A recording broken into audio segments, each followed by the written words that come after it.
Well, hello everyone. Welcome to Behind the Worship. This is pretty crazy. First video on the second channel. And we'll see how many people actually come across and watch this. I figure that these videos probably won't get many views, but well done for being part of the founding membership of the second channel.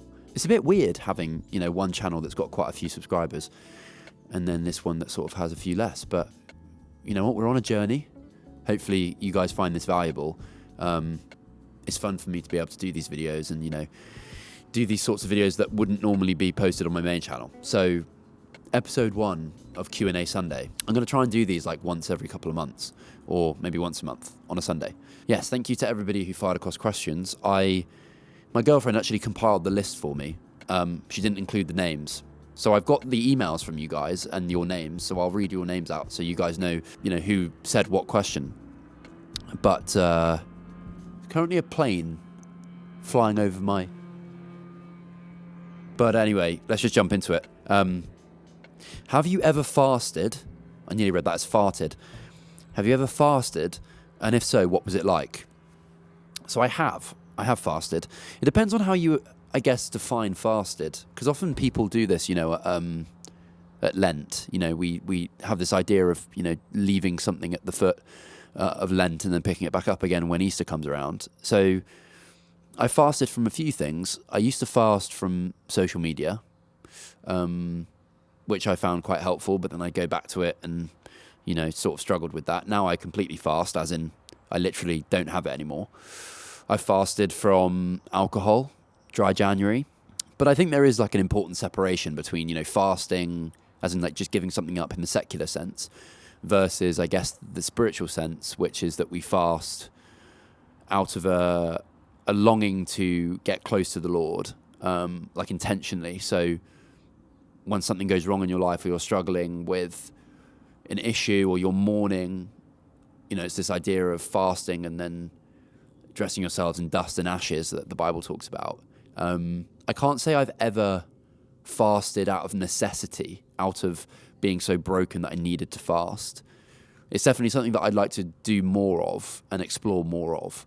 But that's a great question and definitely food for thought for me. Whoever asked that question, thank you. What are some things you like to do in your free time, such as hobbies, sports, or activity? ? Well, I like to do a lot of things. This is the problem with having an ADHD brain. You feel like you can basically do anything all the time and do it to a relatively high bar. So, to be honest, if you said what hobbies you have, I literally have so many. I love photography.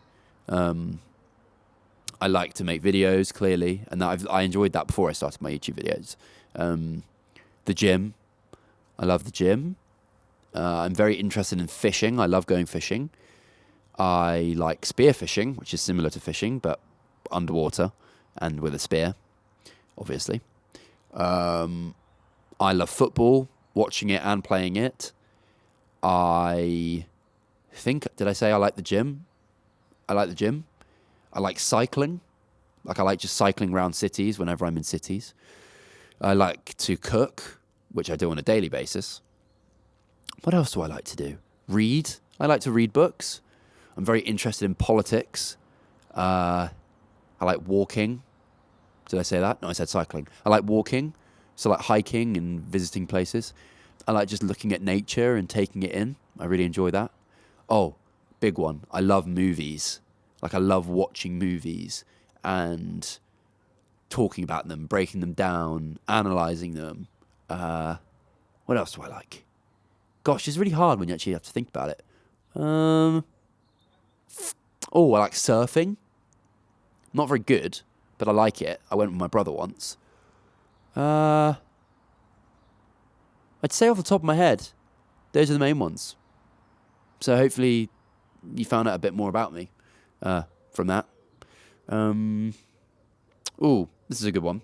How did you know that you were called to worship, or how does one know their calling / purpose in Christ? I actually have done a Thoughts with Sam on this, but I'll do a brief, quick answer. I think, for me, there's multiple things you have to look at. What am I gifted at? Like, what am I skilled at? What comes naturally to me? Music's always been something that, for whatever reason, I've been good at. My friend Derek Mack has a good saying in this. It's like, God calls you to do something with your life. That's the fundamental thing. God calls you to do something with your life. Our life is not meaningless. It's important. God has given us a job to do. But part of our job and responsibility is finding out what is that thing that God has called us to do. And often people will say, I want to do something that I enjoy, rather than doing something that they're good at. And something that Derek says, and I actually agree with him, is that start by doing something that you are good at. That gift, that thing that comes naturally to you. Do that thing. And over time, as you see yourself getting better, as you see yourself becoming excellent and skilled in that thing, you start to really enjoy it, because there's something in us which enjoys winning. You know, when we're good at something, when we see our successes come to pass, that's quite enjoyable. It's quite fun when you win. So it's like, for me, now that I'm relatively good, at music and singing and playing the piano and writing songs and playing the guitar, I love to do it all the time because it sort of comes naturally to me. It's easy. It's something that flows out of me. I don't have to think about it too much. Find the things that you're good at, and over time, you'll start to really enjoy them. Not the other way around, because often we can sort of do things that we enjoy, but we're not really that great at them. And actually, can you serve others in that way? Probably not. So I think that's part of our calling and our purpose, is finding out, what are you good at? What has God put over your life as a genuine talent, as a skill that he's given to you as a gift? And then find ways that you can share that gift with others in a way that is glorifying to God and satisfying to you.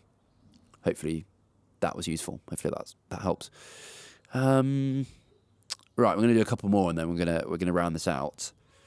Let's do some quick ones. Quick fire round. Do you have any other socials? I do not. If you have watched my testimony video, you'll see why.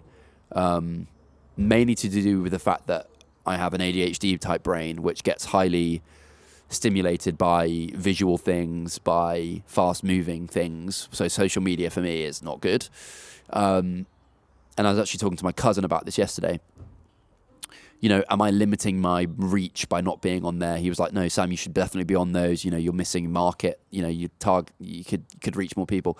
And I said to him, actually, I choose not to do that. Even if I could have more people, I believe it's more honoring to God to do the thing which I believe he has called me to do, which is lay those things down, because they caused me a lot of pain and they led me astray. And as the Bible says, if your hand causes you to stumble, chop it off and throw it away.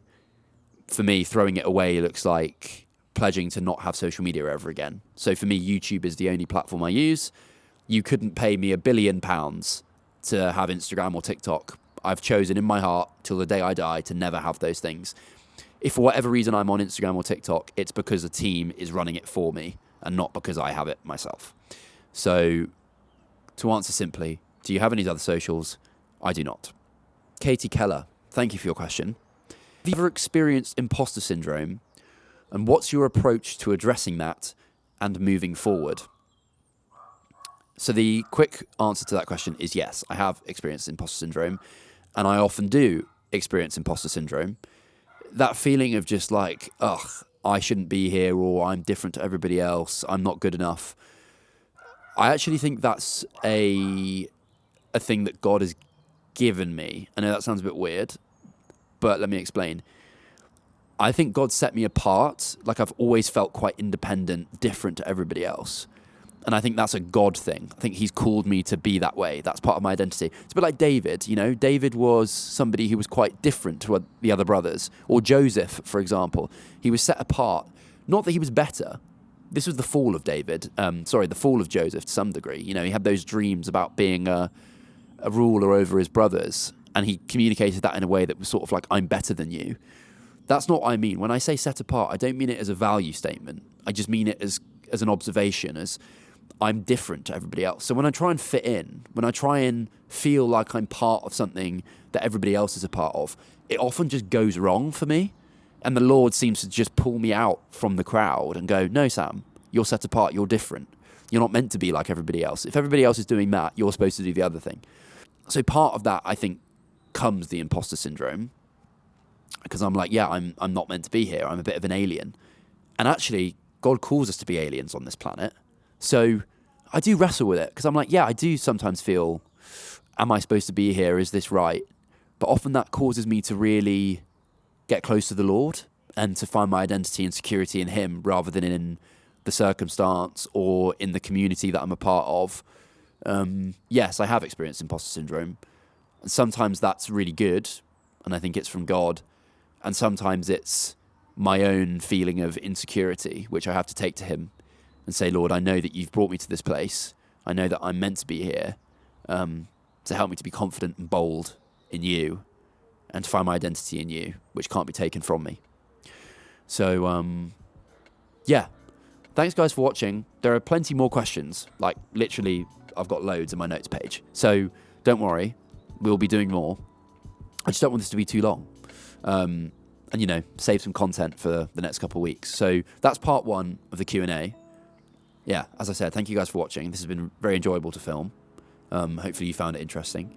And keep an eye out for more videos on this channel. It's literally just going to be very free-flowing, this channel. I'm not going to try and make it too professional. It's just going to be raw, uncut, behind the scenes, behind the worship.